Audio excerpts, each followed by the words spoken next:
Hey everybody, welcome back. This is Chris from LoveBookOnline.com, and we are on our final tutorial, number 7, the big one, the page editor. This is the one you've all been waiting for. We've been doing this for 7 episodes now, and everything's led up to this. Now we got to go and make this thing our own. Now, I will say, this is the one that's going to take a little time. If you see a long time stamp on this one, I do apologize. I'll try to put some chapters in here, so maybe you can skip ahead to the things you want to see. But this is where it gets super fun. And this is what really separates LoveBook from anything else that's out there. Now, I will also say this. You can stop now. You can go ahead and check out now, and you will have a very cool book. It'll be very personalized. It'll be about you guys. It'll be about your relationship and about your love for the most part. However, if you want to take it to that next level, this is how you do it. And we have some people who come in and they spend 5 minutes making a book. And then we have some people who have literally been working on their book for years. Some people have done multiple volumes. They're on their 10th volume. And every year they come and do a recap of their entire year. And they build out and they spend, it's like a craft project. They just spend a long time doing it. So we're going to dive right in. I'm going to show you how the editing tools work and how much fun they can be. I will also preface this with another thing. The desktop or a laptop or a PC or a Mac, it's a lot easier to use that than to use your mobile device. I will fully admit that if you do go over to the desktop and you have a mouse and a keyboard, it does make life a little bit easier. So let's just jump right into it. Now, I'm going to look at this page in particular. This is page number 13. This is usually the one I go to when I want to show as an example of how cool this is. I can click on this and I'm going to go to the edit button. And when you click edit, you're given another set of tools very similar to the ones you saw earlier in the cover editor. At the very top left, there is your main navigation. There is a text tool, there is an objects tool, there are love emojis, and then there are backgrounds. So these are all 4 of the pieces of the puzzle that create a LoveBook page for you. So I'm going to start with the text tool. And I'm going to say, I love watching movies with you. Now, that's not specific enough. We need to say something fun. I love watching scary movies with you at Twin Pines Movie Theater. So this now is getting specific. Now, no book in the entire world is going to say, I love watching scary movies with you at Twin Pines Movie Theater. Now, Twin Pines, that's a little reference to Back to the Future. You didn't know? Anyway, so there's an edited text. You can move this text all around. You can scale the text down, make it bigger. You can also rotate the text. And I'm just going to undo that. And I'm going to undo all that actually and put that right back. So when you do that though, when you saw me scale this down and then scale it back up, it didn't get big with it again. So what you can do is you can go up to these text tools and there is this slider. So you can make things big again. Perfect. Now the other text tool that's in here, again, option, let me click on that. There's the drop shadow option. You see a little drop shadow on there. There is the font option, so we can change it to something, ooh, let's see, we got something spooky in here. Ooh, scary, there we go. And then we have the color option again. And let's do the eyedropper and we'll make it like scary red. Perfect. So that is with the text. There's also this other thing where you can justifications, you can center the text, you can center it in the block. So if this is a bigger text block, you can top justify it, or bottom, or left, or right. Pretty basic stuff. If you're familiar with any sort of Word program or like Google Docs or whatever, you know how this stuff works. Then there's this thing called pin. And what pin does is it actually pins it to the top of the page. Just set locked in place. So basically, if you really, really want it to be consistent throughout your entire book, you can pin your top portion. But we do have pages where backgrounds don't really work well with text on the top all the time. So in this case, that's why we move the text down to the bottom. So let's move all this stuff back. Give me that. Let's scale this back down. Now we're going to add some text. So we can always add more text. And when you add more text, you get this text block. And here I'm going to say, don't go in there. And what I'm going to do is I'm going to click on this little bubble icon, this text bubble icon. And what it does is it gives me all these different bubbles. So I can grab one like this one, the text bubble, and it turns this into now a customizable text bubble. And I'm going to say, don't go in there. because you know how that works in horror movies. Actually, you know what? I can change it so we're saying it. Now we're both saying it. So don't go in there.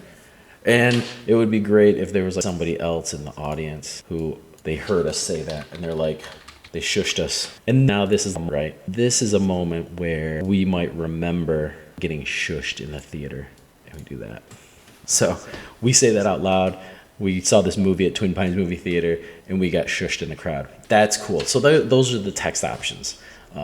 Text is great. Now, let's just say we wanted to add more in here, because you can see as you click on these things, other options happen in this toolbar. So I can click on the bodies, I can click on heads, I can click on arms, and I can click on objects. Now, the next thing we're going to look at is objects. So here we have popcorn. Now, these are very similar to stamps that you might have played around with on Snapchat or Instagram or something like that. So same thing, these all scale up or they scale down, or you can rotate them and you can add more. So I'm going to go to the add button, and these are all the objects. Now, before we jumped into color, we did all of this stuff in black and white, all of our objects. It was a very specific style that we had. So you're seeing all of our objects, there's tons of them that are still black and white, and this is something we're looking to change. We're looking to start to add color to some of these. Right now you're looking at a lot of animals that are in here. So I'm going to close this out and I'm going to try to think of something that we might want to put in here. Let's just say we wanted to drop, I don't know, maybe a paper that's on the floor or something. There's a crumpled up ball. So I picked up this crumpled up ball. Maybe this theater was like messy. So I'll put this crumpled up ball right here on the floor. You gotta be careful, because if you tap in the wrong spot, you're gonna have to move your character out of the way. Oops, let me undo that. And let me bring him back. So that is one cool way to build a page. Now, I'm gonna save this, and what we're gonna do next is we're actually gonna build a page from scratch. And I'm gonna go up here to add pages, and there is a blank page, and I'm gonna go to customize. This gets us into the next phase where you can actually add your love emojis. So go into this drop down, you have love emojis. These are the whole family. This is everybody. And if you saw it in tutorials, maybe 1 and 2, you saw that it was tutorial number 2. Where I had our 2 friends, Adeline and Carlton. They're friends of ours, and we said, you know what, let's put them as our love emojis as well. But I'm gonna go ahead and drop Sarah on the page.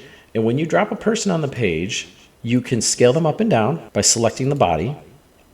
You can tap on their head, and you can grab any one of these little blue pivot points, which is like a head nod, body rotate, also like arm movements and hand movements and feet movements. So you could basically pose these characters in any position you want them to be posed in. Now you may say, well, what if I need her sitting down, or what if I need her arms folded or whatever? How do I do that? Well, you can go over here to this poses. And in these poses, we have all these preset poses. So let's say you want them sitting. You can see all these different poses of the character sitting. So we'll say done.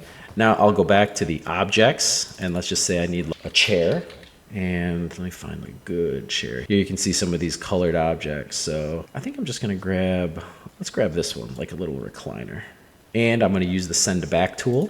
And there you go. Now she's sitting in the chair. Again though, maybe we want her sitting there. Maybe we want it to look like she's camping, right? Maybe that's the scene we're going for. So we got a couple things we gotta do to build this, right? And we're gonna click on the body. And if I click on this arm, or this body icon up here, so we got poses, we got body parts, we got facial features, and we got clothing. So you know how the poses work, pretty much all these preset poses, but then you want to get even more specific and you want to do things. So you have the left side and the right side of the body. And now these can also be mirrored as well, flipped up and down, left and right. And you get all these different shapes of the arm, all these different body types. Now remember, you can override it for this particular page. So let's go to legs and then also hands. So there's different hands, gripping, thumbs up, pointing, peace signs, stuff like that. Or no hands at all, which actually, if you get really unique with your design, there is the ability to remove certain body parts. So if you need to put a character behind blankets, or you can remove their legs and then put the blanket over top of them. So it just helps with some of the layering. There's some pretty cool tricks that people have done to get the thing to do what they want it to do. And same thing with arms. If you want to tuck an arm behind somebody, but you want their hair overlaying them, sometimes you have to remove part of the arm, or you can use one of these pieces of an arm instead of using a full arm. That way it looks like it's being tucked behind the character. So let's just go ahead and get out of this right now. And let's say we want to have her like this, but I want to swap that arm, and I don't want it to be flipped, and I want it to be curved. And I say done. So now she's got this curved arm, and let's say I want to change these hands too. I want the hands to be like this on both the left and the right hand to be like that. Oh, actually on this one, maybe I want the hand to be a little different. Let's say I want the hand to be close-fisted like that, but then see how it's upside down? So if I click on this and then go over to the hands and then flip it upside down, done. Now we got it upright. So now she's got two hands. Perfect, right? Next, we're gonna go into backgrounds. Backgrounds are really fun. Backgrounds are cool. We have all these different patterns. So if you wanna be just generic, this is kind of that old school look that we had in the very pastel-y. It's a certain style of book that people want. But then we've also recently added images, or these cartoon images. So there's a whole series of them. There's different locations. This one's like the movie theater, or a kitchen, or a park.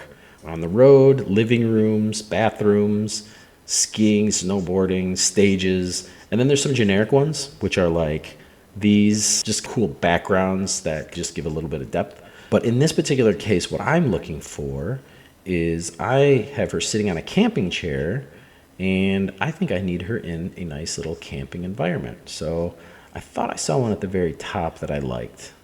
Now this one would be cool, especially if you're an outdoorsy type of person. Little lounge area, little wine tasting. That looks like a gym. There's a gym. Looks like a little club, DJ booth, little hot tub. Lots of cool stuff, right? Oh, little nursery, in case you got a baby. Let me go back up. I think I saw one up here, and I'm gonna grab this one, and I'm gonna hit done. Now she's in beautiful scenery. Move her out of the way, put that down, have her sit there. Next up, what we're going to do is we're going to change her expression. Maybe we want her looking a certain way, right? But before we do that, I'm going to actually go in and do an object. And let's just say she's got a bottle. I'm not going to say of what, but she just says she's got a bottle. And I'm going to throw that in here. And let's scale that down. And we're just going to drop that in her hand right there. And I want another one, so I'm going to go up to the top and I'm going to duplicate it. And I'm gonna put it right there. And I gotta layer it down. I gotta put it behind her. There we go. Now I need a little bit of text. So let's see here. Text, add, I love camping and double fisting it. How about that? And let's give her a little text bubble. And then we do that. Now we gotta change her expression, right? How do we do that? We go up to the face icon. This is cool. These are the pre-made expressions. All of these different expressions can basically make or break the character. We want to say maybe, I don't know, maybe she's had a couple beverages and she's feeling pretty good, right? So we got her eyes closed and mouth open, or maybe she's a little tipsy. What about that? Let's take a look. Oh, maybe we can go up and go back to the face. Now we can actually also change each one of these things. So if we want to do her eyebrows like this, maybe we want one eye like this and her other eye closed. And we want her looking in a different direction. Maybe she's looking up. Then maybe she is, let's see here. She's feeling a little goofy. So let's make her like that and say done. There we go. Now we got a character. She's gonna hate me if she ever sees this video, because actually she's not much of a she doesn't partake in alcoholic beverages very frequently. So it is what it is. We're already at 22 minutes on this video, so we're good. So this is it. We got a page. Now what I do is I can finish this page off by coming up here, adding one more piece of text, and let's pin it like we said earlier. And then I'm just gonna say, I love camping with you, even when you get a little too tipsy. And we're gonna scale this down, and we're going to top align that, and there we go. Just scale that down, and that's it. We have a perfectly new, I'm gonna hit save on that, and I'm gonna go view my book, and let's go down to the very last page, and there it is. So we got the page that we edited, and we have the page that we created from scratch. Now, this page didn't exist until we just made it just now.